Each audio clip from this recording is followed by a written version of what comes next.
Então, pessoal, boa tarde, né? Hoje é o nosso encontro do dia 19 de maio, né? A apresentação de hoje será, então, feita, né? Realizada pela Renata, né? Renata é mestranda do programa, e os orientadores somos eu e o professor Diogo, né? Simões, né? Temos aí outras colaborações também, a professora Silvana, a professora Sara, né? Lá do Instituto Federal tem colaborado também. E a Renata, inicialmente, quer dizer, ela elaborou um projeto com o intuito de tentar investigar de que forma, né, se é possível ou não, né, que técnicas poderiam ser introduzidas no tratamento de sinais, né, de registros eletromiográficos extraídos de músculos de antebraço, né, e mão, e que pudessem, de alguma forma, discriminar aí o desempenho relativo ao lado dominante, ao lado não dominante, né? Então a Renata desenvolveu, né, passou pela qualificação, ela fez o projeto, submeteu ao comitê de ética, o projeto está aprovado. Entretanto, em função da pandemia, né, aí a gente, e aí, claro, né, o Diogo nesse sentido né, está mais à frente, inclusive, desse processo, porque a gente achou que seria mais adequado nesse momento a Renata conduzir um processo de revisão sistemática, né? Então a gente conversou bastante sobre isso, né? E aí o Diogo trouxe essa proposta que a gente achou mais, assim, do ponto de vista seria mais execuível pensando nesse momento. E aí, pelo informe que eu tive, né, o Diogo estava me contando que a última busca deu aí um total de 7.000 artigos inicialmente a serem processados, e as meninas estão ajudando aí, né, a Ayane, a Andressa, a Vanessa estão dando uma tremenda força aí, por isso obrigado também pela ajuda de vocês. Eu acho que sem essa ajuda de vocês esse processo seria inviável. Então a ideia é que a Renata ela possa chegar num documento final, né, que traduz um pouco, né, o que a literatura traz em termos de novidades a respeito do uso de técnicas de análise do sinal e que permitam, né, caso a Renata não consiga desenvolver essa etapa experimental, que um próximo aluno possa realizar, né? Então, e aí a gente, né, discutindo um pouco o que seria importante ela trazer em termos de informação, esses autores, né, mais particularmente o autor, o Carlo De Luca, né, o autor está no meio aí, né, em relação aos autores, foi uma pessoa que se dedicou muito à questão da eletromiografia, né, uma das pessoas, talvez, né, um dos principais nomes na área. Ele foi orientador do professor Roberto Merletti, né, professor Roberto Merletti, que é italiano, que também, né, é um pesquisador bastante renomado na área, e que, por sua vez, orientou um dos nossos colegas, né, o Tayan, que inclusive ano retrasado esteve conosco na faculdade, né? Então, são autores de grande destaque na área da eletromiografia. E aí, nesse caso, a Renata vai prestar esse trabalho que diz respeito ao uso de uma técnica invasiva, ou seja, que discrimina comportamentos de unidades motores. Então, a ideia é que a gente tente extrapolar esse raciocínio para a eletromiografia de superfície, né? Então, não sei se eu esqueci de alguma coisa, Diogo, caso eu tenha... Não esqueceu, não. A gente está pensando, eu conversei um pouco com a Renata ainda sobre esses 7.000 resultados, né? Ela já começou a dar vai dar uma faxina nos títulos, para a gente poder já dar uma limpeza nisso.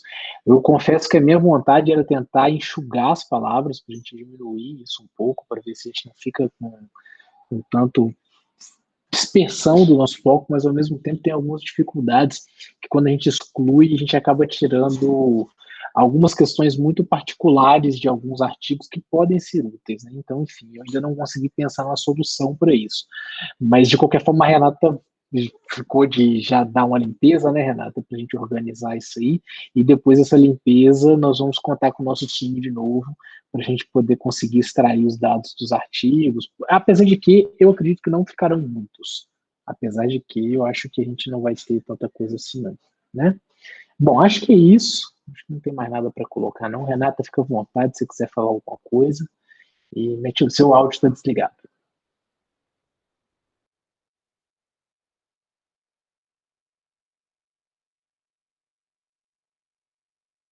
Eu estou falando aqui, achando que vocês estão me ouvindo. É um problema mesmo comigo aqui do lado. Agora estamos te ouvindo. Eu estava falando. Tá bom. Vocês estão vendo aí a tela, pessoal, da apresentação? Perfeito, perfeito. Ok. Bom, o Marco já falou tudo, né, gente? É isso aí que ele está contando a história desse mestrado.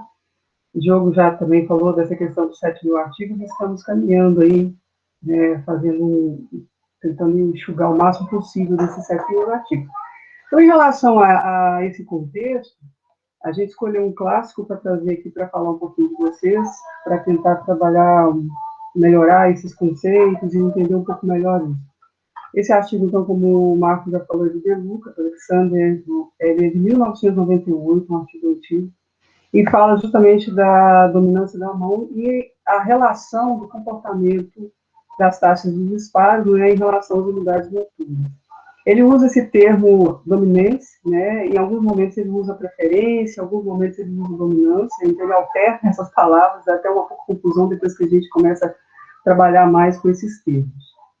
Bom, em relação ao objetivo do estudo, ele é justamente investigar as assimetrias no recrutamento e comportamento da taxa de disparo dessas unidades noturnas. O músculo analisado foi o primeiro interósseo dorsal de ambas as mãos, né, na geração de força isométrica em pessoas com clara preferência manual. Pessoal, se qualquer coisa vai interromper, tá? Em relação aos métodos, sujeito e avaliação da lateralidade. Foram 8 sujeitos saudáveis, voluntários. É importante o artigo frisa que, apesar de ser apenas 8 sujeitos, o número de unidades motoras analisadas foram significativas, se não me engano, foram 121 unidades motoras.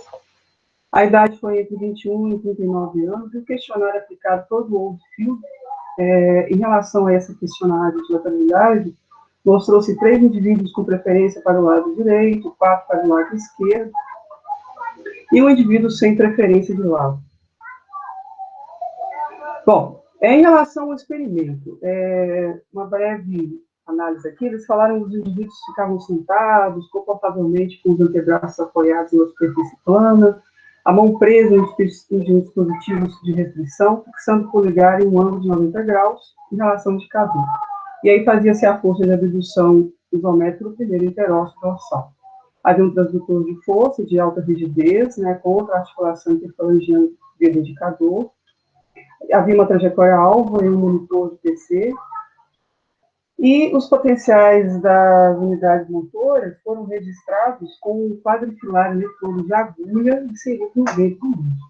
Eu trouxe uma descrição breve em relação ao protocolo, em relação ao que o artigo mostra, que seria dessa forma. Então, os indivíduos eles faziam 3 contrações máximas, né, da máxima contração voluntária de abdução do primeiro interósseo dorsal, evitando a flexão. A cada contração dava uma pausa de 3 minutos e a maior contração era utilizada como referência, e não se inseria agulha no vento muscular. Na sequência, fazia uma lateralidade de qual lado iniciar, e aí sim fazia a inserção da agulha no vento muscular, e daí fazia-se 3 tentativas, né, era 30% da máxima contração voluntária de abdução do primeiro interósseo, evitando flexão. Eles mencionam bastante que o eletrodo deveria estar estável no vento muscular, né, para fazer o rastreamento da força. Se caso não estivesse, eles faziam um ajuste da posição da agulha, e daí faziam uma pausa de 3 minutos em cada ajuste dessa agulha para conseguir captar o potencial de ação da unidade motora. Bom, em relação ao recrutamento, em relação à análise do recrutamento da unidade motora e taxa de disparo, Renata, só um minutinho, o Marquinhos quer fazer uma pergunta. Pode fazer. Só uma dúvida, Renata. A minha dúvida era se eles usaram agulha ou arame. Foi agulha. Foi agulha mesmo? Foi agulha. Tá, porque o arame eu sei que ele permite você movimentar. Bom, pelo menos a tradução tá agulha. A palavra que aparece é needle. Acho que é needle. needle Mesmo, né?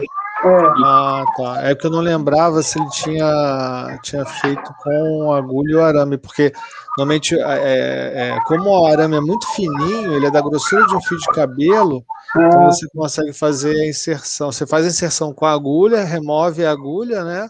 E aí o arame fica lá. Bom, eu não vi essa descrição não, Marcos, mas assim, Entendi. é Não, uma não, técnica, tranquilo. né? Não, tranquilo. Eu já vi, mas assim, nunca cheguei a fazer. Já vi operarem, Entendi. Tá ok. mas nunca trabalhei. Obrigado. Nada. Em relação à análise desse recrutamento total de motor e taxa de disparo, o artigo fala o seguinte: trem de pulso, tempos de disparo da unidade motora, 3 canais, né? Técnica de decomposição, usando algoritmos de correspondência de modelo, estatística de taxa de disparo, e a correlação cruzada, que sinais das taxas médias de disparo das unidades motoras em relação ao traço de força do músculo. Bom, aí seguindo para os resultados, em relação à tabela 1 do artigo, ele mostra a idade, a máxima contração voluntária atingida, né, tanto da mão dominante quanto da mão dominante, os índices de lateralidade.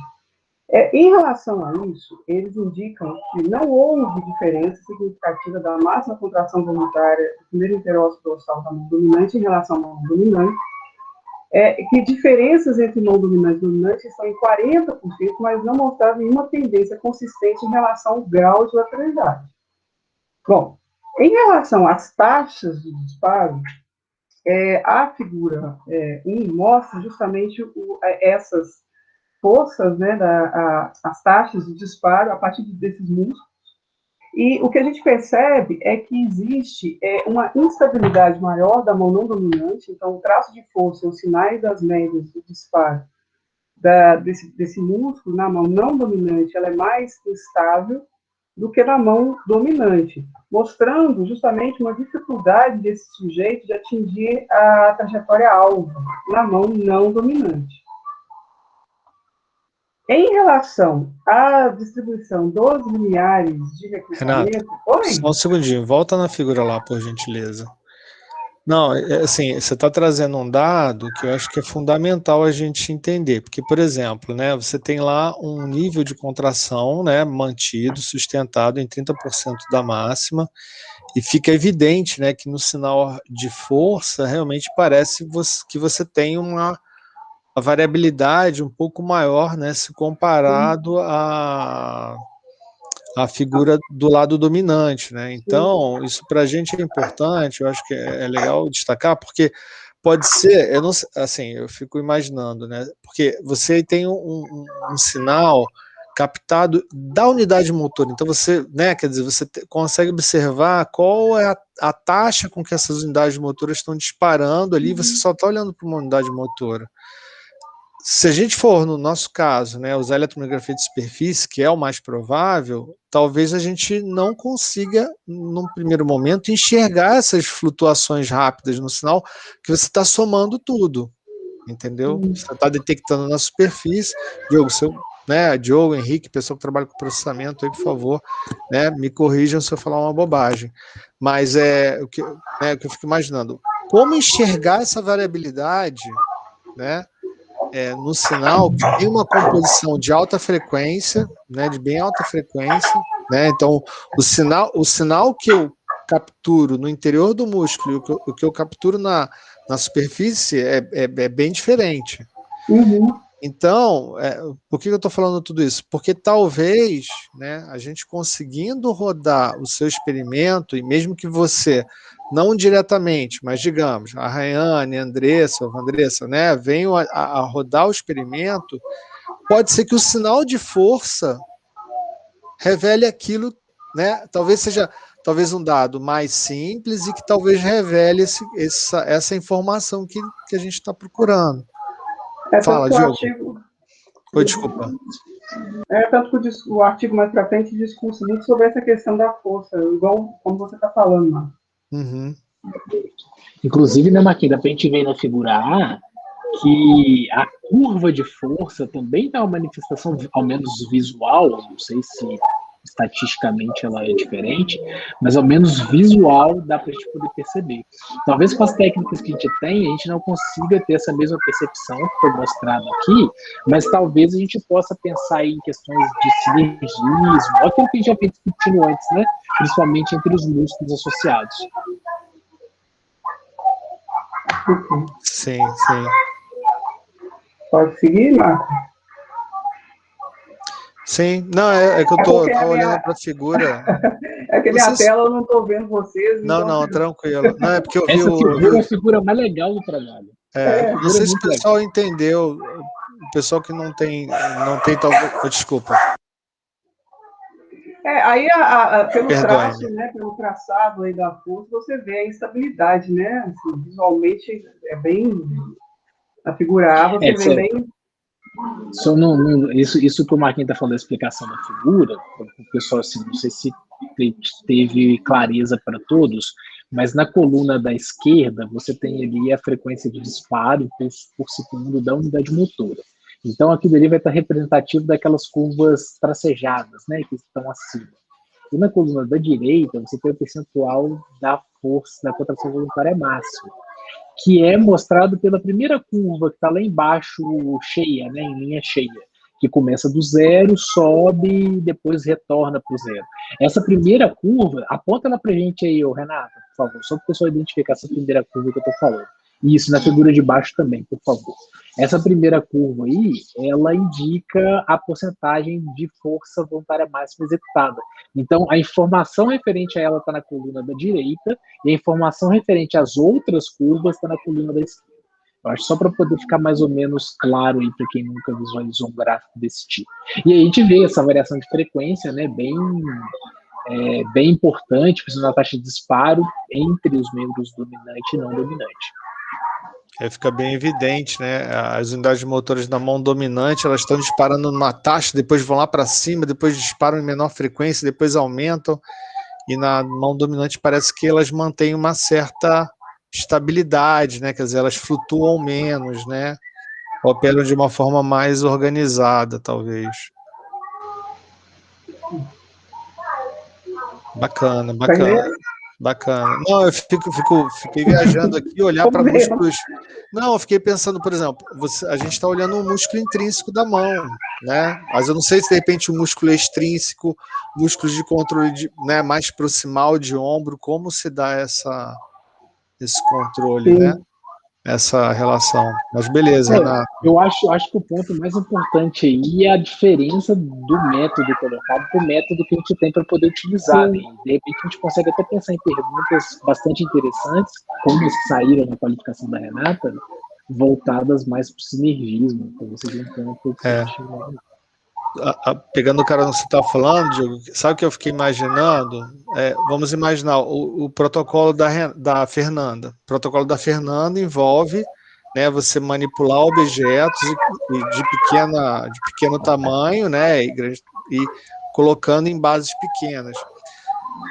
Eu fico imaginando em termos de tremor, né, o quanto de tremor você talvez tenha também induzido dentro da condução da trajetória de movimento. Então, por exemplo, será que o quanto que eu escapo da trajetória de movimento para pegar um objeto, né, e transferi-lo de uma posição para outra com minha mão dominante e fazendo isso com a minha mão não dominante, o quanto que eu tenho de variações em termos da minha trajetória? Não sei se isso ficou claro. Então, digamos, se eu colocar um acelerômetro na minha mão... Ficou muito claro, só que é o seguinte, eu vou te dar até uma outra sugestão já pensando nisso.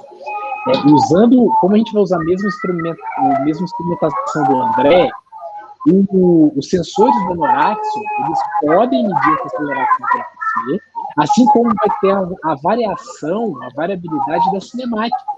Então vai ser um ponto que pode ser comparado também, se tem diferença de variabilidade cinemática ou da aceleração mesmo. E ele consegue pegar e ele tem sensibilidade para pegar. Então, não sei se nesse nível que você está imaginando, de tremor pequenininho, mas ele captaria diferenças de aceleração na trajetória do movimento. Talvez nessa frequência que você está querendo, não, porque a amostragem dele é baixa. A amostragem dele é 100 Hz. Então, eu acredito que nisso que você está pensando de tremor, eu acho que não. Aí talvez teria que ver se o acelerômetro do MG System pegaria, que consegue captar um pouco mais. Mas a gente poderia pensar em variabilidade cinemática, entre outras coisas. Porque eu fico pensando até em questões mais básicas mesmo, tremor de uma forma geral, tremor de repouso, né? Claro, assim, não de repouso, mas assim, o quanto que eu vario dentro da minha tarefa, né? Não sei se estou falando bobagem, mas só uma ideia que me passou aqui. Desculpa, Renata, a gente viajou aqui, desculpa, isso, pessoal. É para isso que servem esses encontros mesmo. Pode dar sequência? Pode. Tá. Aí ele mostra a distribuição dos limiares de recrutamento, que é a distribuição dos limiares de recrutamento por unidade de motor da mão dominante e das mãos não dominantes, expressa em porcentagem com unidades motoras totais observadas de cada mão. Em relação a isso, a gente observa aqui a média das forças de recrutamento na mão dominante foram menores do que nas mãos não dominantes. E que a mão dominante ela tem uma alta porcentagem de unidades motoras, né, do primeiro interior dorsal para baixas forças absolutas, menores do que 6 newtons. Abaixo de 6 newtons, a gente observa uma maior alta porcentagem de unidades motoras. Querem comentar alguma coisa? Pode passar, Marco?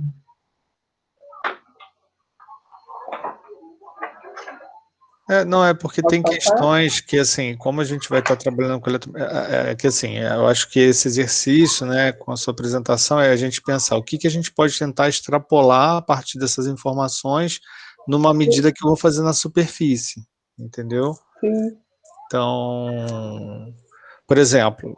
porque a unidade motora pela teoria de superfície, como é que você vai discriminar? Porque essa, na verdade, conseguiu fazer discriminamento porque ela usou agulha. Então, sim, mas vamos... Tem alguma técnica. Sim. O que a gente pode observar talvez a gente pensar em potenciais de ação que na mão dominante, inicialmente, eles vão ser menores. Então, pode ser. Não, porque eu estou pensando também, de novo, né? Por exemplo, tem o caso do Bruno Pasqualini, o projeto dele tem eletromiografia de tronco. A pergunta é, será que essa musculatura, ela consegue também,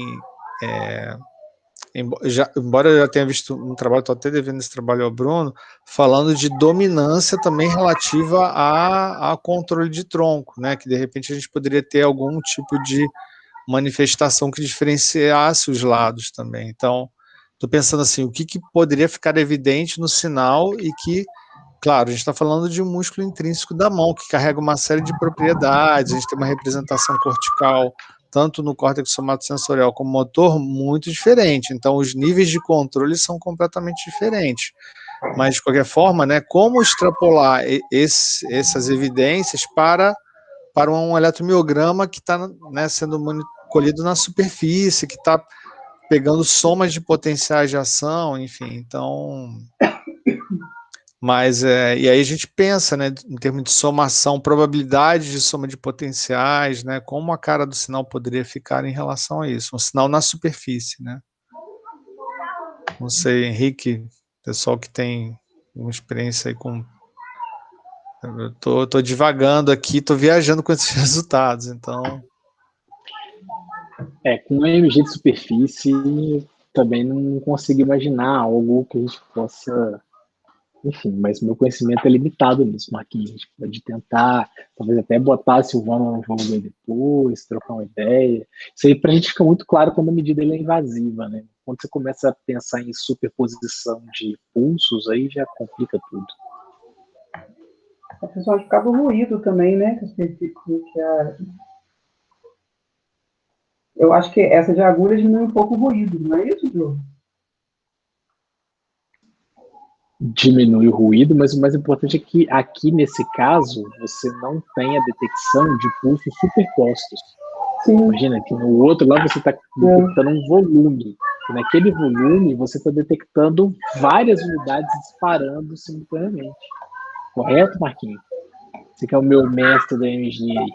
Não, então, a ideia seria essa. A minha questão é que talvez a soma, vamos pensar o seguinte, se eu tenho unidades motoras que estejam disparando dentro de uma variação que é proporcional, se elas estão tendo uma flutuação, inclusive tem um trabalho do próprio De Luca que ele menciona, por exemplo, então você tem a força, né? Não sei, Renato, você pode, por gentileza, voltar lá naquela figurinha da força, só para a gente... Esse aí tá ótimo. Olha só, a mão dominante, não sei se vocês reparam, isso fica mais evidente, né? A gente tem um sinal de força, depois tem o disparo de uma unidade motora, depois, né, como se fossem camadas. E ele usa a expressão onion skin para tratar desse comportamento, né? É até engraçado, onion skin falando da cebola, né? Então. A gente vai entrar nessa discussão. Vai trazer? Vai. Não, não, então tá, não, tudo bem. Porque assim, onde é que eu só queria comentar? Porque provavelmente você soma, talvez, né? Você tem uma maior probabilidade de soma de potenciais. Então, assim, se eu fosse pensar do ponto de vista na superfície, vejam se isso tem sentido. Se eu pegar, talvez, o sinal do meu lado dominante, talvez eu tenha componentes de mais baixa frequência se comparados à mão não dominante. Não sei se isso faz sentido. Porque eu pensei, assim, justamente nesse sentido, quando você olha para esse gráfico em relação aos potenciais. Deixa eu só ver se eu entendi, se eu acompanhei. Você falou que na mão dominante, com componentes de mais baixa frequência. Eu digo, talvez, como você consiga somar, você tem maiores níveis de coincidências, e aí talvez o sinal ele fique com uma amplitude um pouco maior e com um componente, né, com uma composição mais lenta, digamos assim, né? Não sei. Talvez até se destaque essa diferença por composição da frequência, né? Sim. E aí, como você não tem uma sincronização no lado não dominante, você tem mais spikes, né, mais pulsos na superfície. Então, assim, eu estou pensando também no caso do Bruno, né? Será que uma simples análise no domínio da frequência poderia discriminar lado não dominante? Tô aqui viajando, tá? Só para né, pensando se isso seria possível ou não. Enfim, só uma divagação mesmo. Mas, Renata, desculpe. Não, é que eu acho esse tema apaixonante, então não envolve. Percebe-se. A divagação é boa. É boa. Bom, bora lá? Aí, então, na figura 3, outra figura, ele vai mostrar as médias das taxas de disparo, onde fica a figura. Em relação à mão dominante, mão dominante é um gráfico de dispersão das taxas médias de disparo na força-alvo versus unidade de recrutamento, né? E nesse gráfico, a gente observa uma relação negativa em relação às taxas de disparo da unidade motora e limiar de recrutamento da mão não dominante. E observa-se que a média da taxa de disparo da mão dominante ela foi mais baixa do que a mão não dominante. A mão não dominante, né, mais baixa do que a mão não dominante, para unidade motora de semelhante linhagem de recrutamento. Renata, Oi. Esse comentário é interessante porque, assim, pelo que eu entendi, ele teria o mesmo tipo, seriam os mesmos tipos de fibra, né? Isso. Então é interessante porque você consumiria menos energia para sustentar um determinado nível de contração. Sim. É exatamente isso. Que até eles falam isso na discussão também. Mas eles trazem essa informação. Não, porque, né, quer dizer, você consegue regular, você sincroniza, então... Eles não associam com esse gráfico, mas eles falam que a mão dominante pode ter justamente essa característica, né, em relação a essa questão da energia, do gasto energético. Perfeito.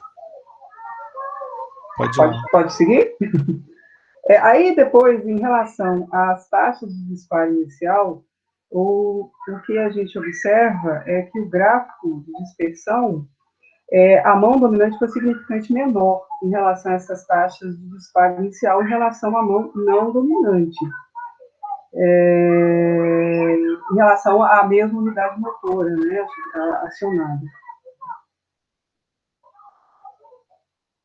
E tem uma fraca tendência, né, desse aumento em relação a esse gráfico de dispersão. Então, a gente viu as médias das taxas de disparo, essa aqui seriam as taxas iniciais de disparo, e aí o próximo gráfico, ele fala da variabilidade de intervalos de disparo e da força. Nesse caso, houve uma variabilidade entre disparos sucessivos entre mão dominante e não dominante, houve uma diferenciação, sendo que a mão dominante foi menor, mas não houve significância, mas em relação à força, houve significância em relação à mão dominante. Então, a variabilidade entre disparos sucessivos diferenciou, mas não houve significância, mas em relação à variabilidade de adaptação da força, a mão dominante ela teve menor variabilidade nessa adaptação da força. Pode passar? Esse é um dado muito interessante. Né? Esse é um dado muito interessante. Em relação à questão da força, né? Houve pouca variabilidade de manter essa força em relação ao dominante. Você oscila mais em torno da carga-alvo, né? Então, se determinar a carga-alvo, você está oscilando muito mais. Não, por isso que, né, o seu protocolo, né, que aplicaria diferentes níveis de contração, poderia talvez discriminar isso muito claramente. É legal porque eu acho que esse trabalho, né, foi bastante feliz, Renata, porque ele, de uma certa forma, expressa a sua pergunta, expressa o seu trabalho, só que de uma forma invasiva. Né? A questão é como que a gente olha isso na etnografia de superfície, né? Acho que é a sua pergunta, né, Marco? Bom, e aí, em relação a... Essa é a pergunta da revisão. Essa é a pergunta da revisão. Isso. É isso aí. Em relação à variabilidade em relação à correlação cruzada, o resultado da correlação cruzada entre taxas médias de disparo e a força, não foi observado diferença, né, em relação ao pico da correlação cruzada entre mãos colaterais, entre a dominante e a não dominante, mas observou-se uma latência significativa entre as taxas de disparo da mão dominante. Então, sem diferenças, né, dos valores do pico de correlação cruzada, mas a latência média, a significativa, foi mais longa, né, foi significativo e foi mais longa na mão dominante. Acho que é só importante, rapidamente, Diogo, acho que para quem não entende o que é correlação cruzada, você que... Henrique também, deixa eu comentar. Então, pessoal, imaginem, deixa eu ver como é que eu posso fazer aqui sem recursos de explicar. Imaginem dois sinais que caminham no tempo, um de força e um de eletromiografia, no caso aí. Ou dois de eletromiografia, como vai ser o caso da Renata, mas nesse caso aí acho que era força com eletromiografia. E a ideia desses sinais é ver o quanto eles se relacionam, o quanto de um faz parte da composição do outro. Seria mais ou menos como uma medida mesmo, igual na estatística a gente tem a correlação, essa medida ela também vai acontecer nessa técnica, só que ela vai ter uma coisa a mais, assim, de forma bem simplificada, tá, gente?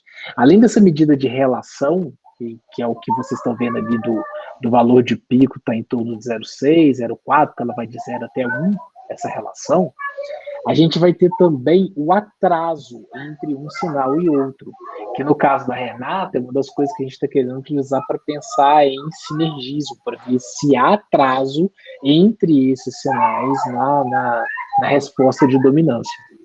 Bom, não sei se a minha explicação ficou satisfatória, mas acho que é o que deu para fazer nesse momento. Completem aí. Outro exemplo legal é pensar na marcha, né? Que você tem, de repente, um músculo sendo acionado para uma determinada etapa do movimento e um outro músculo também. Então, de repente, um vai estar sendo mais recrutado numa fase, o outro numa fase subsequente, e se isso for regular, né? Eles vão estar um acompanhando o outro, mas com seus níveis, né, com uma determinada diferença, ou seja, de repente um está crescendo agora e o outro está crescendo depois, né? Enfim. Não sei se também foi um bom exemplo aí. No caso da eletromiografia cinesiológica, né, que a gente chama, né, na marcha é muito comum isso, né? Henrique pode falar isso melhor no salto, né? Não sei. Sim, sobre o conceito. Boa tarde a todos. Boa tarde. O conceito de correlação cruzada, vocês falaram bem, não saberia explicar melhor. Mas é isso que você falou por último, da marcha, acontece no salto também. De acordo com o movimento vai acontecendo, determinado músculo vai ativando, né? Como se tivesse um somatório de contrações que vão realizar o movimento no final.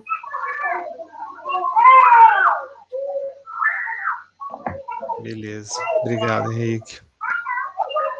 Beleza, pessoal. Então, seguindo aí para a discussão dos principais achados, aí o que mostrou em relação às análises é que em relação à máxima contração voluntária foi igual, tanto o lado dominante quanto o não dominante conseguiu atingir os 30% da máxima contração voluntária.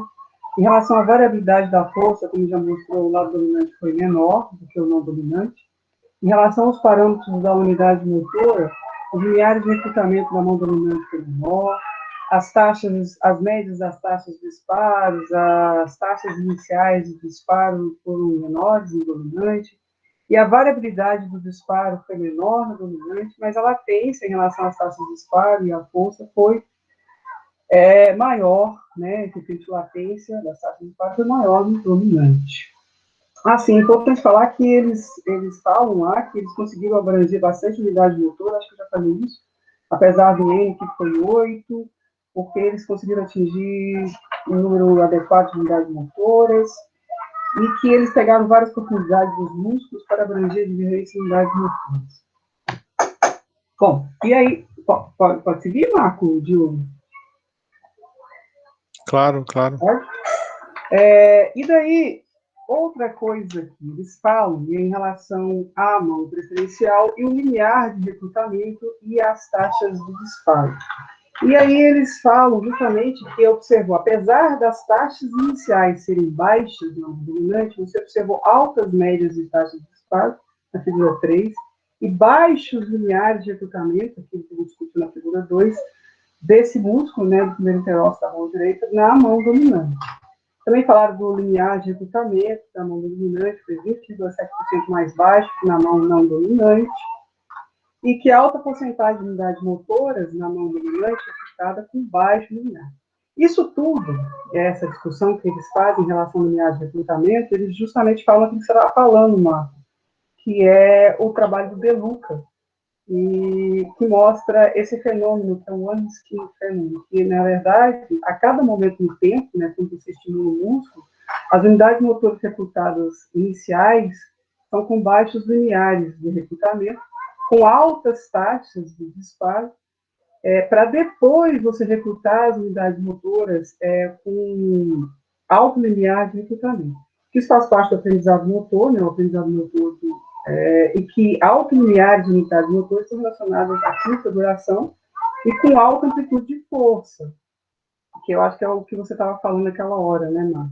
E que os resultados que eles observaram no estudo batem justamente com esse fenômeno. Pode seguir? Não estou vendo vocês. Claro, não, né? Pode seguir. Outra coisa também que eles falam são as adaptações da mão preferencial, né? Eles falam preferencial aqui agora, eles não falam o termo dominância. Em relação ao uso da mão de forma preferencial, que se obteve forças iguais, né, ou maiores, em relação, com baixas taxas de disparo, em relação à mão não preferencial. E eles mostram, em relação a isso, algumas teorias. Poderia ser através da unidade motora de baixo limiar, por seleção de fibra lenta hipertrófica, contração prolongada através da fusão de contrações com baixas taxas de disparo. Em relação ao item 1, em relação à fibra lenta hipertrófica, meio que fala que isso não poderia ser, né, porque o treino de resistência e treino de força de baixas frequências, você leva o quê? Você leva aumento da capacidade oxidativa e redução dessa área média da seção transversal do músculo. Então, não seria o caso. Em relação a esses dois itens, eles justificam isso através do tipo de fibra, tipo 1, eles falam nos artigos, que esse tipo de fibra 1, que está associado à contração lenta, né, alta resistência e baixa fadiga, tem alta porcentagem desse tipo de fibra no músculo dominante. Outro dado também que ele fala em relação a essa adaptação da mão preferencial seria o grande número de unidades motoras recrutadas com baixa força. E a gente já viu que mostra essa mudança do histograma em direção abaixo do milhares de recrutamento observado dessa mão dominante, como a gente viu lá na figura 2 do histograma. Bom, estou seguindo, gente.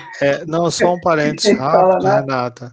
Não, é interessante que o artigo traz um dado, porque a gente pensa muito na questão do controle, né? Mas também tem uma questão de tipagem de fibra que pode também ser determinante aí nesse processo, né? Eu não lembrava de algum outro trabalho que mencionasse isso, basicamente os trabalhos comentando a questão de controle, ou seja, de regulação de recrutamento e tal, mas não falando explicitamente. Eu, pelo menos, eu não lembro, não sei se vocês já tiveram oportunidade de ver algum outro trabalho que diz que o meu lado dominante tem uma tipagem de fibra diferente do lado dominante. Eles citam esses artigos justamente mostrando para essas duas hipóteses que eles levantam, Marco, justamente falando desses artigos que mostrou alta porcentagem desse tipo de fibra do lado dominante. Porque, assim, eu vou perguntar para meus colegas educadores físicos aí, eu fico imaginando se... porque não observou diferença na contração voluntária máxima, né? Uhum. Então, eu fico imaginando, se a gente tivesse efetivamente uma diferença, não sei, Bruno. Marco, eu não sei se você lembra, então, um tempinho atrás já que eu cheguei a ler um estudo e eu te mandei algo sobre isso. O estudo estava falando exatamente disso. E, assim, parece que não difere na níveis de força máxima, né, mas o lado não dominante, né, ou, no caso, o lado não dominante, ele tende a resistir por menos tempo. Né? Então, ele fadiga primeiro, não por falta de força, mas por de repente, uma menor tipagem de fibra do tipo 1, né?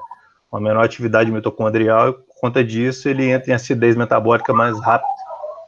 Não, e aí, Bruno, interessante, de repente vale até a pena tentar resgatar esse estudo e compartilhar com as meninas, né?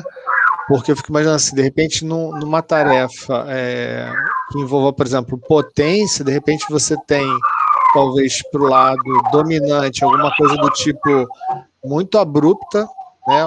Um evento muito rápido, mas com decaimento muito rápido também. E aí, talvez...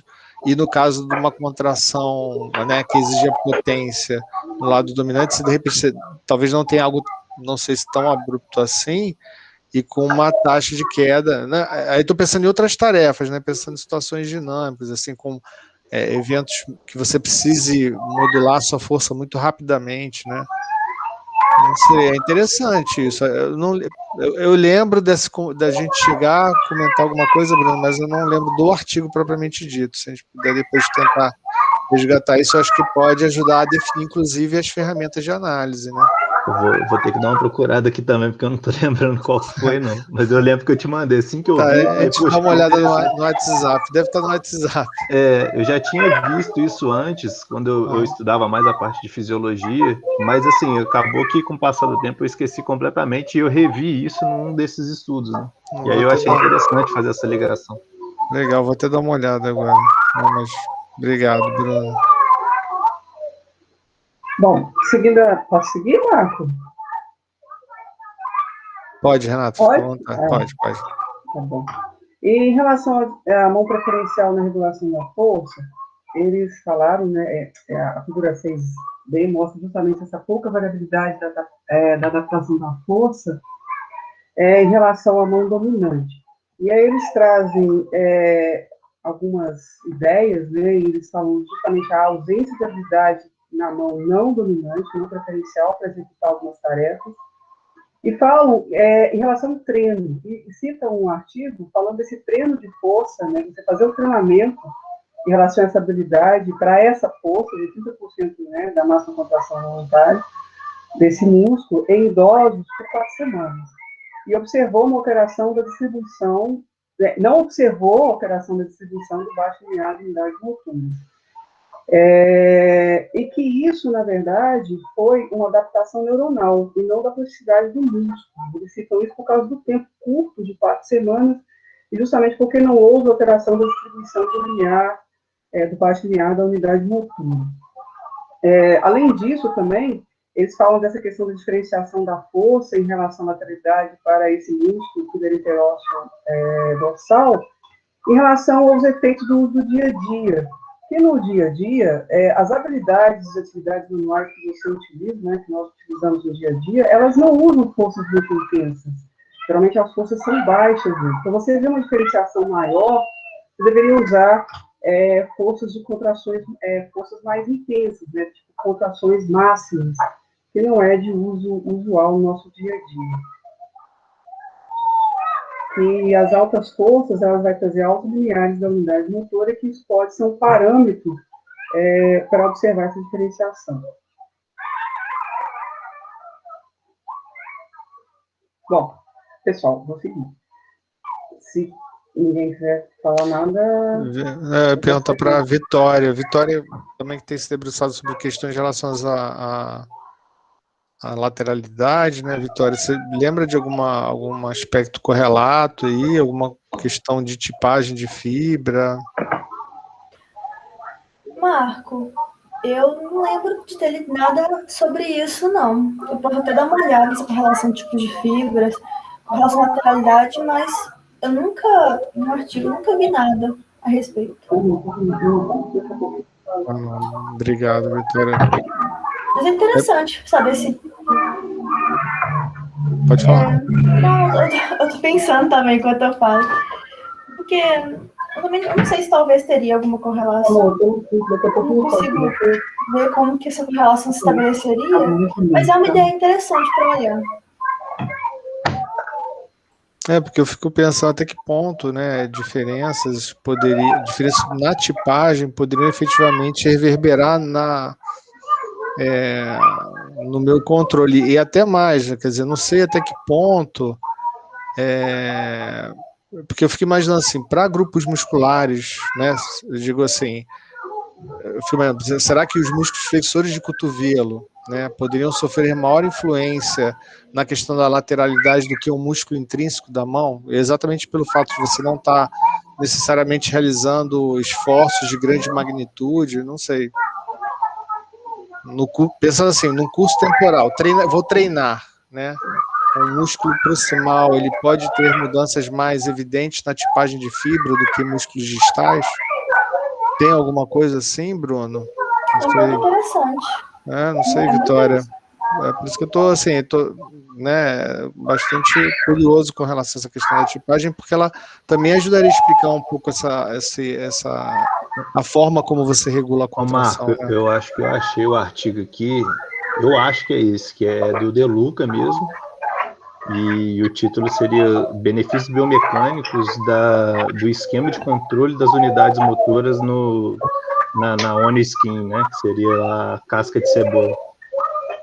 Eu acho que é esse. Eu achei um aqui, mas eu tô procurando aqui, eu acho que é isso. Vou dar uma lida nele e consigo. Compartilha com a gente aqui no chat, por gentileza, Bruno. Eu estou resgatando também os documentos que você compartilhou comigo, e aí estou dando uma olhada também nos trabalhos. Se puder compartilhar o link aqui no chat.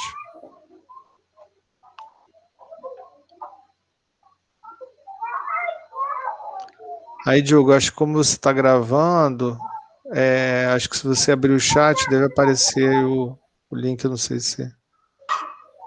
Não aparece não, Marquinhos, porque ele só aparece quem fala. Só aparece o template, né? Não aparece nem a tela, né? Tá certo. Acabando desculpa. já, Marco, é o último. Tá certo. Não, vai tranquilo. ser o último agora. Não, eu digo mais no sentido da gente preservar essa informação no vídeo, sim, caso a gente...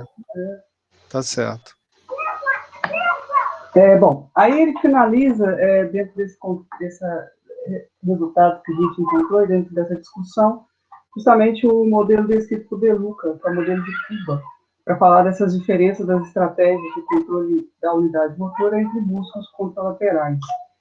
E daí ele fala justamente nesse modelo, lá a primeira figura, a figura A, que embora a força tenha sido igual, né, de igual magnitude, que é essa linha preta mais escurinha,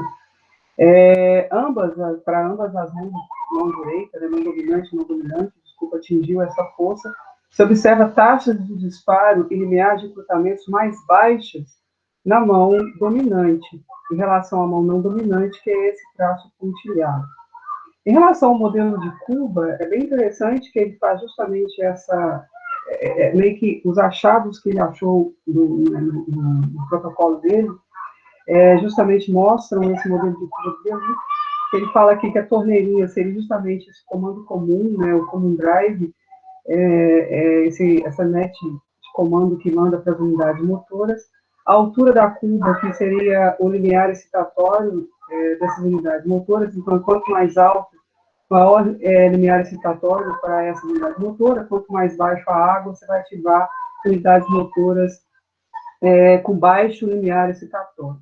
Essa outra torneirinha aqui embaixo seria o inibitório, né, dessa rede excitatória. O tamanho da bica, ele chama isso aqui de bica, as biquinhas aqui mais baixo seriam então bicas, e o tamanho dela também indica o limiar dela excitatório, o limiar de excitamento. Então, essa biquinha aqui menor, ela tem uma baixa limiar de excitamento em relação a essa aqui, em relação às superiores. Em relação, essa mais escurinha é a dominante, a tracejada é a não dominante, que baixa justamente com os achados, né, do estudo. O jato mostra justamente as taxas de disparo em relação a essa unidade motora que tem baixo limiar de recrutamento, ela vai ter uma taxa de disparo maior do que as unidades motoras que têm alto limiar de recrutamento, que vai ter taxas de disparos mais baixas. E, justamente, em relação à mão não dominante e não dominante, essas alterações em relação à taxa de disparo, tamanho da bica, mostrariam justamente essas alterações em relação à lateralidade, né? Que seriam as alterações das taxas de disparo e o comportamento do recrutamento. Beleza, pessoal? Essas figuras aí são muito didáticas, né? Eu acho que elas ajudam muito no processo de interpretação. Então, assim, eu fico imaginando a gente conseguindo discriminar métodos, né, que eventualmente consigam apontar diferenças.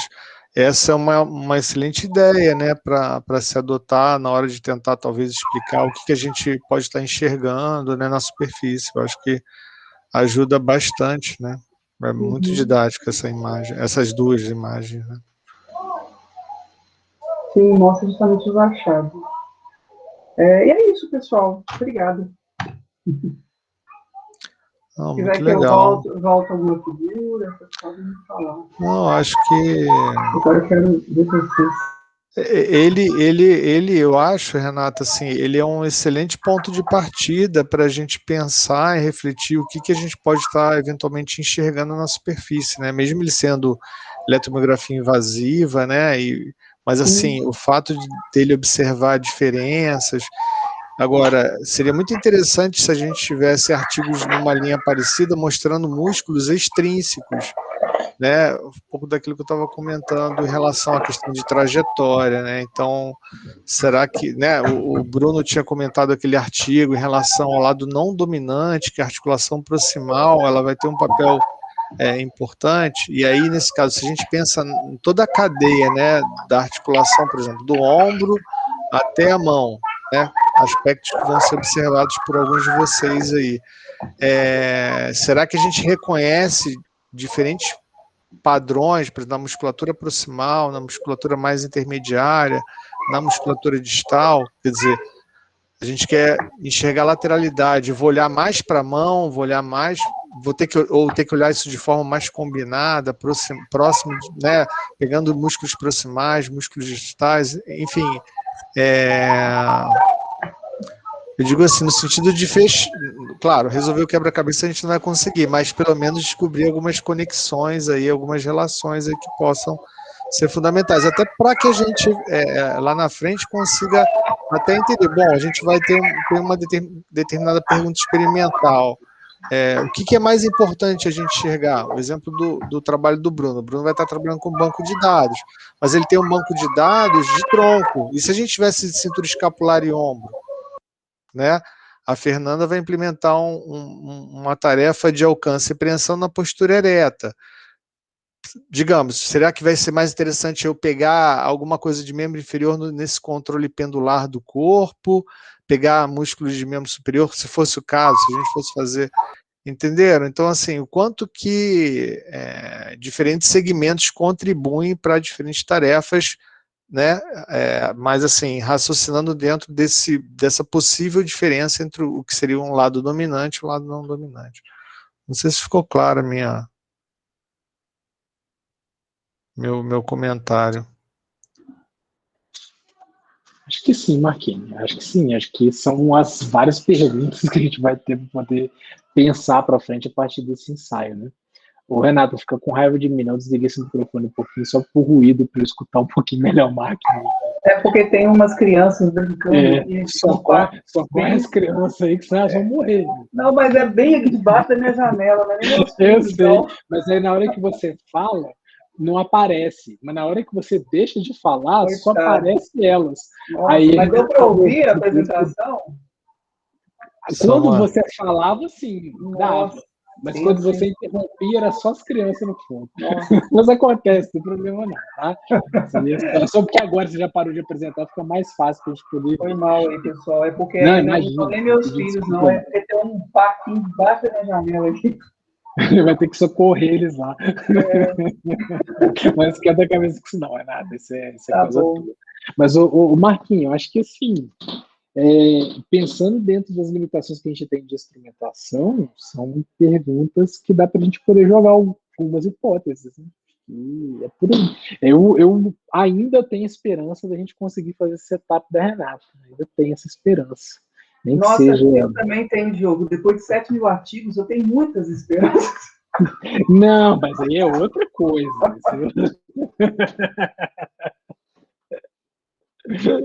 Verdade, Renato, tá certo. Tem que ter esperança mesmo.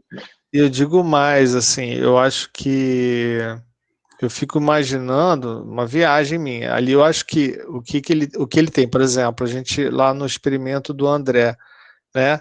A gente, que é um dado interessante, André. Por exemplo, para efeito de mão, né? Ele mostra, ó, você tem uma linha alvo e você vai observar a trajetória de força em torno da linha alvo.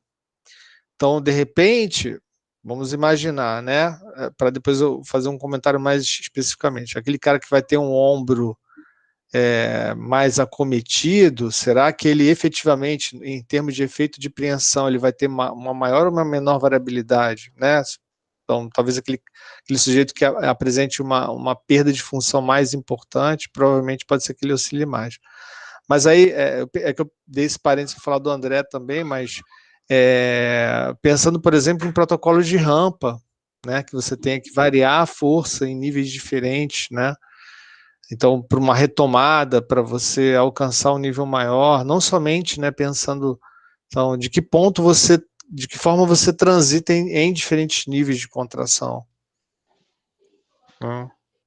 Enfim, envolvem mais outros aspectos, o aspecto visual, né, proprioceptivo, mais talvez intensamente, mas aqui pensando nisso, na questão de observar o comportamento de disparos mesmo, né? De novo, assim, a gente trabalha com um protocolo, né, de eletrodos, de registro que detecta um volume muito grande, então realmente é complicado a gente discriminar, né? Henrique. Boa tarde, parabéns, Renato, pela apresentação, bem legal. Eu queria perguntar quantos canais vocês têm lá de eletrodo mesmo para coleta? Vai lá, Diogo, pode ir. Temos 8. Temos 8, Henrique. 8? Isso. Ah, beleza. 8 porque... bipolares. Bipolares, né? É porque, eu não sei se eu comentei, no meu trabalho eu uso aquela análise de sinergia, que é com um algoritmo que chama Non-Negative Matrix Factorization. É tipo uma análise de componentes principais. Acho que o Diogo vai saber mais o Isso que muito eu nos estou falando, interessa. Diogo Marquinhos. Então, só que ele, para você conseguir fazer essa análise de sinergia, tem que ter pelo menos 8 músculos. Eu acho que dá para fazer com 5, mas tem que ter 8 músculos coletados. E dentro daquilo que o Marquinho falou de ver, né, do ombro até a mão, por exemplo, de repente é legal, né? Você vê 8 músculos ali superficiais e faz essa análise de sinergia. Só para explicar um pouquinho o que ela ela vai dividir em duas formas. Como é que o sinal... deixa eu ver se eu explico de uma forma mais clara. Quantos sinais o nosso cérebro iria mandar para gerar uma contração de determinados músculos para determinado movimento. Por exemplo, eu preciso de 3 comandos para realizar uma tarefa, eu vou contrair dentro desses 8 músculos, quais que estão contraindo ao mesmo tempo para realizar essa tarefa. Não sei se ficou muito claro, se ficou difícil de entender. Mas talvez seja uma análise interessante para vocês usarem, já que tem a possibilidade de 8 canais. E se for baseado em componentes principais, talvez ele não vai dar só um liga e desliga, né? Dá uma proporção dessas ativações dentro da atividade, né? A única coisa se precisar da força, aí a gente não tem 8 canais mais, entendeu? É esse que é o nosso problema. O condicionado de sinais, você tem 8 canais. Se a gente for usar um para poder coletar a força, aí perdeu. Talvez se a gente for pensar em cinemática com peso constante que a gente já conheça, né? Talvez possa ser um ponto bastante interessante até para responder algumas outras perguntas. É muita gambiarra usar os 8 canais fazendo movimento e depois pegar só a força fazendo o mesmo movimento. Daria para comparar de alguma maneira? É complicado, né? Porque você vai ter o feedback, você vai ter uma linha-alvo que você vai ter que, né, desempenhar, então é difícil. Não, mas assim, essa sua sugestão, eu fico imaginando que ela possa ser utilizada, né? Então, digamos aí, a gente tem o André rodando, eu tem vi isso no trabalho dele. Exatamente. Porque imagina se a gente tivesse... porque, na verdade, a gente não tem 8 músculos, né? Acho que a gente já deixou os canais separados, acho que a gente tem 6, se não me engano. 5, 6, né, André? Alguma coisa assim, 5 ou 6. Mas a gente tem um movimento que é livre e em alguns com peso conhecido. Então a gente consegue padronizar pelo menos isso, né, Henrique? Mas se for para pensar só em pressão, aí realmente não dá para fazer essa gambiarra. Porque aí não dá para garantir que a condição é a mesma, né? Com certeza, mas é só uma possível solução. Mas eu acho que a ideia do que você apresentado desse algoritmo para a gente é legal. Acho que a gente pode pensar em outras pesquisas, em outras perguntas a serem respondidas. Eu acho que foi muito útil. Depois eu quero conversar um pouco mais com você sobre isso. Eu fiquei pensando até no caso do Bruno também, né, com uma outra análise alternativa, se seria viável, porque o Bruno, no caso dele, tem 8 canais, só que ele tem 8 canais de tronco, né? O Marco, esses 8 canais, eles precisam ser tudo do mesmo lado, com músculos do mesmo lado, por exemplo, tudo do lado dominante, para saber a sinergia que está ocorrendo ali, ou não? 2 pares. Pelo que eu entendi, a técnica vai mapear o que você tem. Você não vai poder falar que é exatamente do mesmo lado, mas você vai poder falar a sinergia existente entre os grupos musculares que você está estudando, correto, Henrique? Se for pensar nessa ideia igual a própria análise de componentes principais mesmo. A partir da informação que eu tenho, ele vai ver o que se relaciona e em qual proporção. Exatamente, é assim. Perfeito. A gente... Pode falar, Henrique. A gente está com um trabalho lá de marcha que a gente pegou 5 músculos de uma perna e 5 da outra. A gente pensou em fazer essa análise para ver se dá certo, né? Aí, nesse caso, usando a gente vai jogar dentro do cálculo lá, os 10 músculos, sendo 5 de cada perna, para ver se dá um resultado lógico, né, que dá para a gente analisar. Ô, Marco, realmente, eu acho que não é uma boa ideia. Pelos dados que a gente tem, acho que a gente pode a gente não tinha pensado nisso ainda. Na vocês verdade, quiserem, É uma boa ideia. Especialmente que a gente estava com essa discussão sobre esses dados do Bruno usar, sobre qual a forma de processamento. Eu acho que é uma boa ideia, sim. Pode conversar depois. se quiserem, eu posso fazer uma apresentação sobre o método, que eu uso ela no meu doutorado.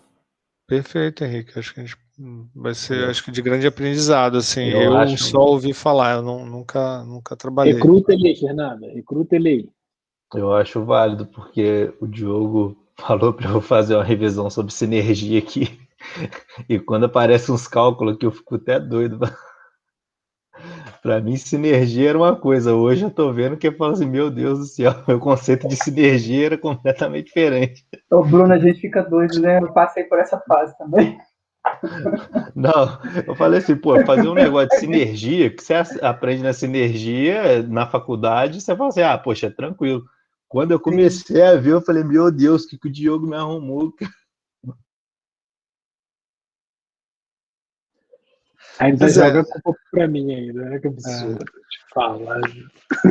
Mas eu acho que essas ferramentas são interessantes, né? Foi bom o Henrique ter comentado, né? A questão do Latache aí, né?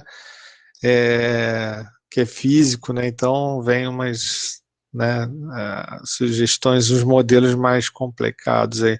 Mas assim, é interessante a gente abordar esses exemplos, por quê? Porque acho que na grande maioria a gente vai estar trabalhando com eletromiograma, né? Normalmente algum número, a gente tem aí um limite, né, que são 8 canais, mas que talvez permitam a gente alcançar algum resultado que discrimine, né? A gente tem tentado se debruçar nessa questão da lateralidade, e aí eu até perguntar para o Henrique, por exemplo, você pode também associar sinais distintos também. Eu estou falando assim, você falou da questão da força, mas eu poderia ter, por exemplo, o eletromiograma junto com estabilometria, por exemplo.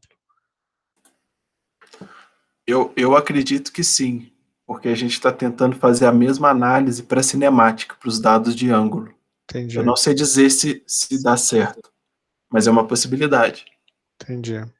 Não, só para a gente saber, porque isso talvez seja fundamental até para a gente determinar o que a gente vai medir e como que a gente vai medir. Porque a gente acha, eu tenho, né, sei lá, a gente lá, tem 8 canais disponíveis, né, o caso do André, né, então, ok, mas a gente precisa de um canal para isso, um canal para isso. E aí, os demais, vai colocar em qualquer músculo, de qualquer jeito? Não. Então, não, a gente vai ter uma prioridade maior sobre músculos. Então, né, o que a gente vai escolher? Então, assim, isso, sem dúvida nenhuma, também até vai nortear como vai ser a própria aquisição dos dados, né? Eu digo, acontecer isso previamente, porque às vezes a gente, como aconteceu conosco, né, Diogo? Algumas coletas aconteceram sem a gente ter tido a oportunidade de orientar inicialmente, e aí a gente tem um banco de dados, aí a gente agora tem um banco de dados e, bom, o que a gente vai fazer? Vamos testar, né? Mas se a gente sabe de antemão o que a gente efetivamente precisa, fica mais fácil a gente raciocinar, né? Então, construir o protocolo e tudo mais, né? Mas, assim, de qualquer forma, a gente, né, vai ter tem esses bancos de dados, porque eu estou pensando no exemplo do Bruno, né? A gente pode, de repente, repensar no protocolo da Renata, né? A gente vai ter o experimento da Fernanda, o André já está conduzindo seu experimento, né? Então, enfim, só para saber de antemão o que a gente pode, ou o que a gente deveria fazer e o que a gente não deveria fazer, né?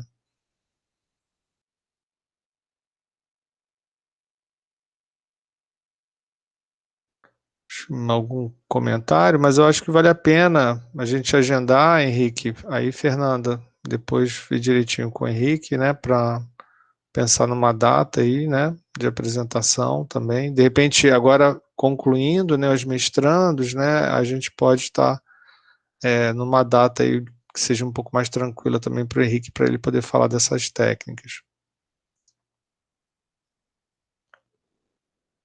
Algum comentário, pessoal? Uma pergunta?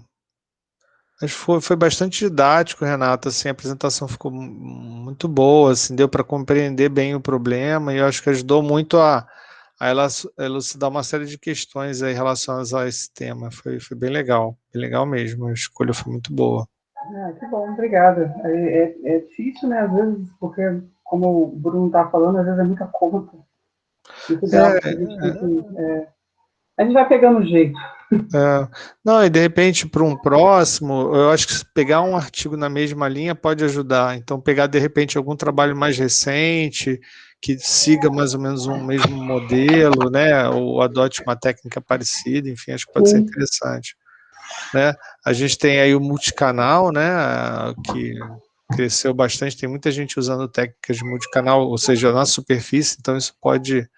Eu lembro que o Tayan, inclusive, chegou a fazer um trabalho com gastrocnêmios. Ele media na superfície, media com a agulha, e ele observava que ele conseguia discriminar disparos de unidades motoras na superfície, né? Mas aí usando uma matriz de 64 eletrodos, né? Então, mas ele fez isso. Ele fez com um grupo, né?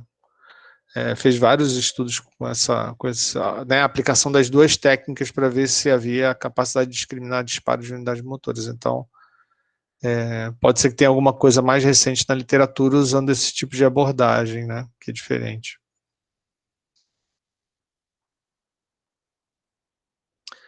Bom, acho que é tudo, né? Semana que vem temos Rafael, né, se eu não me engano, Fernanda, né? Fernanda? Não. A Andressa e a Vandressa, não é isso? Andressa e a Vandressa, tá. Perfeito. Tá bom. Eu fiquei para o dia 2, Marco. Tá, desculpa. Da quarta-feira. Tá, não, tranquilo. É que a Fernanda que tá organizando aí, né, a nossa agenda. Eu achei que fosse você antes das meninas. Não, mas tá ótimo. Depois eu te mando o atualizado lá como que tá. E aproveitando aí pro Henrique, se você puder, dia 16 de junho, aí depois você me confirma. Tá? Perfeito, Fernando. Isso é que ela sai de forma imediata. A Fernanda está fazendo um ótimo trabalho lá, e também, né, vocês todos aí alimentando lá no Instagram, está sendo bastante, assim, está sendo bem bacana, tem bastante gente, né, procurando o grupo, né, e assim, a gente sempre agradece aí a presença, tem algumas presenças de pessoas que vêm, ficam meio tímidas ali, não comentam muito a Camila, né, mesmo o Gustavo participa, mas fiquem à vontade também, no sentido de vocês, no momento que se acharem mais confortáveis, né, quererem discutir alguma questão mais particular de algum eventual trabalho, tá bom? Então a gente está fazendo essas rodadas, mas a ideia é que vocês tenham a possibilidade, né, também de uma participação mais ativa, né, então fiquem, né, muito à vontade, porque assim, a gente está trazendo as discussões, né, do que a gente está conseguindo conduzir em termos de projeto, né, mas é importante, né, a gente escutar vocês também, né, que estão sempre vindo, sempre participando. A Vitória também fica sempre tímida ali no cantinho dela ali também, né, o Bruno, né, tá desenvolvendo projetos em uma outra área, mas tem muita coisa correlata também com os projetos que a gente tem interesse, enfim, tá? Então, de novo, vocês são importantes aí para todos nós, né? Acho que essa troca está sendo muito rica aí eu, pelo menos, estou aprendendo bastante, assim, com essas discussões, né? Tá bom. Então, acho que é tudo, né, Diogo? Por hoje, alguém tem mais algum comentário? É isso aí. Então, eu queria agradecer a oportunidade, a presença de todos, pessoal. Nem sempre eu posso estar junto, mas, na medida do possível, eu estou tentando estar aqui, né? Essa pandemia vai acabar quando?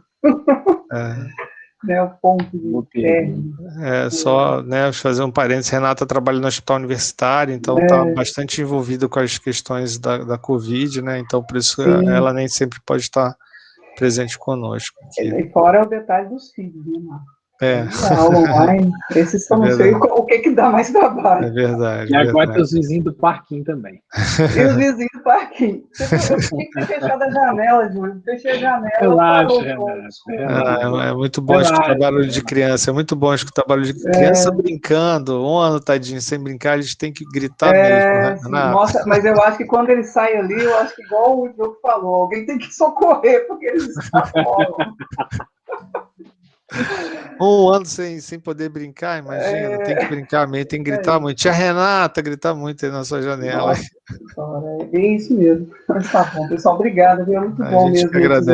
A gente que agradece a presença de todos e obrigado mais uma vez, né? Eu acho que quando a gente puder se reunir também, a gente vai seguir o exemplo das crianças, vai fazer uma barulheira na aula, porque tá todo mundo doido para isso acontecer. Isso aí. Verdade. Com certeza, Bruno, com certeza.